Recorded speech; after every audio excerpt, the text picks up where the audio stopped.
There are 5 homes I would tell you to walk away from, and I say that after 20 years inside the closings where these exact homes blew up on people. Some of them are obvious once you know what to look for. Some of them you would never catch on your own. And the last one on this list is the one almost every buyer skips, even though it's the easiest one to catch before you ever sign. I'm Sarah. Title, escrow, closings, that's the paperwork side of the deal most buyers never see, and it's where I spent those 20 years. And over, I watched the same handful of homes wreck people who never saw it coming. So before you fall in love with a house and hand over your deposit, let me walk you through the 5 I would never let my own family buy and exactly how to spot each one. Stick with me all the way to number 5. Because that's the one people skip right up until it costs them thousands and it takes one afternoon to check. Number 1. A landlocked property. Here's what I hear all the time. Sarah, I read online that if a property is landlocked, the government has to give you access. Stop right there. That's not true. The government has nothing to do with it. Landlocked means your parcel has no legal, recorded way to reach a public road. None.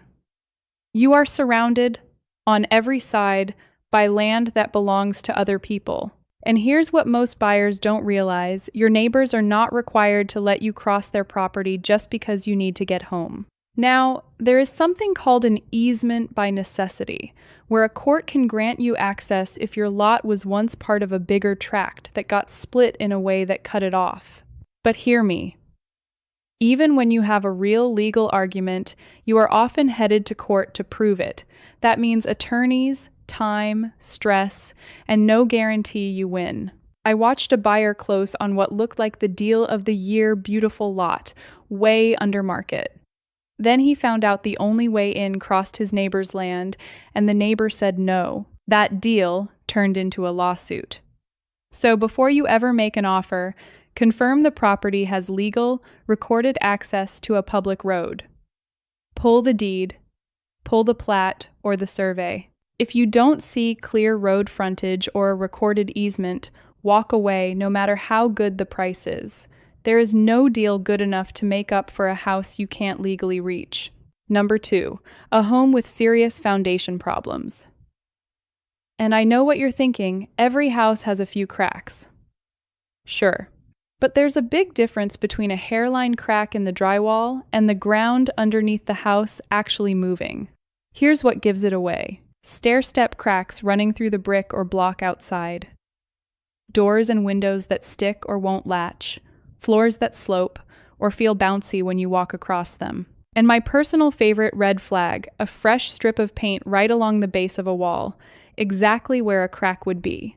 When a seller paints one patch of a wall, ask yourself what they painted over. Most of the time, this comes down to 2 things. Bad soil and bad drainage, sending water against the foundation year after year. A regular home inspector will flag it, but they'll usually tell you to bring in a structural engineer. Listen to them. I watched a buyer waive her inspection to win a bidding war. Weeks after closing, the foundation bill came in at 5 figures and the signs were sitting right there in plain sight during the walkthrough. She just didn't know what she was looking at. So here's the fix.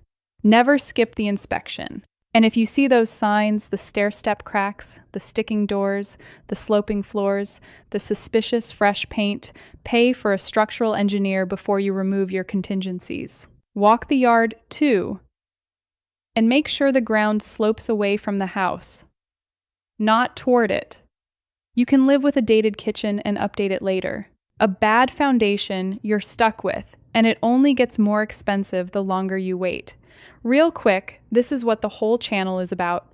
The stuff you wish somebody had told you before you started house hunting. I put out a new one every week, so subscribe and you'll catch the next one before you need it. Okay, back to it. Number 3. A home with a known, ongoing neighbor dispute. If a seller discloses that there's an active argument with the neighbor over the fence line, over access, over something crossing the property line, I need you to really hear this. That dispute does not disappear the day you get the keys. You are not buying a fresh start.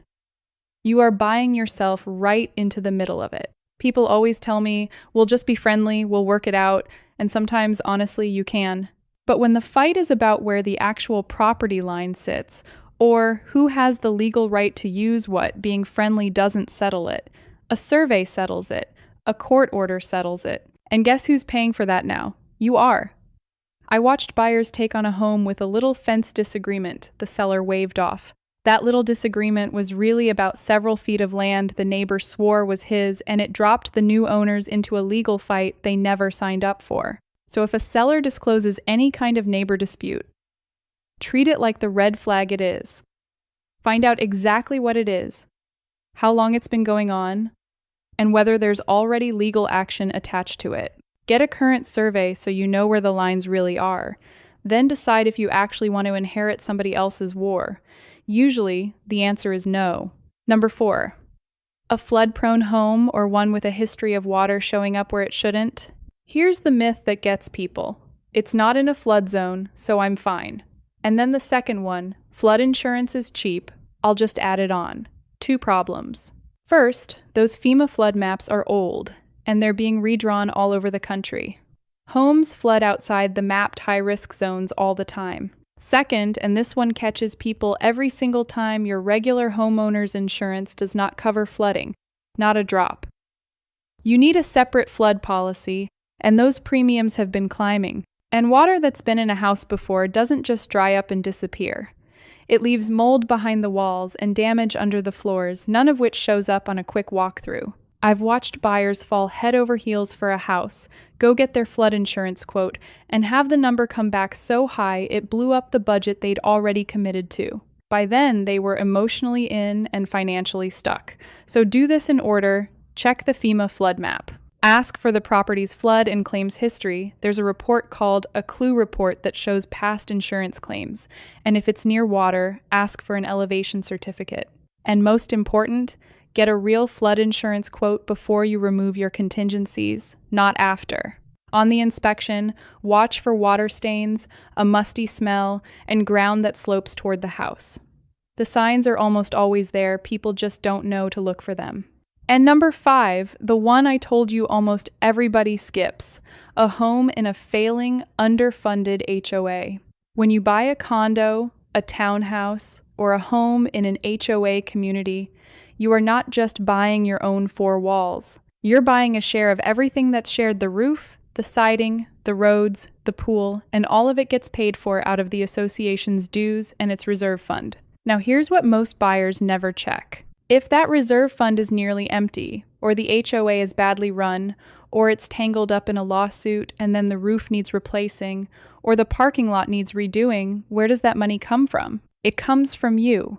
It's called a special assessment, a lump sum bill dropped on every single owner, and it can run into the thousands, even tens of thousands, with almost no warning. I watched a couple close on a gorgeous unit, and a few months later get hit with a 5-figure special assessment because the reserve fund had been running on empty for years, and nobody told them to look. And here's why this one stings the most. It is the easiest thing on this entire list to catch. Before you make an offer, you have the right to ask for the HOA's financials, the reserve study, the recent meeting minutes, and any pending special assessments or lawsuits. It's a stack of paper you can read in one afternoon. Empty reserves or an active lawsuit that's your answer. Almost nobody pulls those documents, and it is the single cheapest way to dodge the most expensive surprise in this whole video. So, let's bring it together. The 5 homes I would never buy: a landlocked property with no legal access, a home with real foundation trouble, a home with an active neighbor dispute, a flood-prone home, and a home stuck in a failing HOA. And notice what every one of these has in common. The problem was there before you ever walked through the door, and it's still there after you close. Buying the house does not make it go away. It just makes it yours. The only thing that protects you is checking before you make the offer, not after you've already fallen in love. Now, knowing which homes to avoid is only half of it. Because sometimes the house itself is fine, and it's the backyard that quietly costs you tens of thousands. There's one thing back there I would always check before I signed anything, and most buyers never even think to look for it. I break it down right here. Go watch that one next. and I'll see you over there.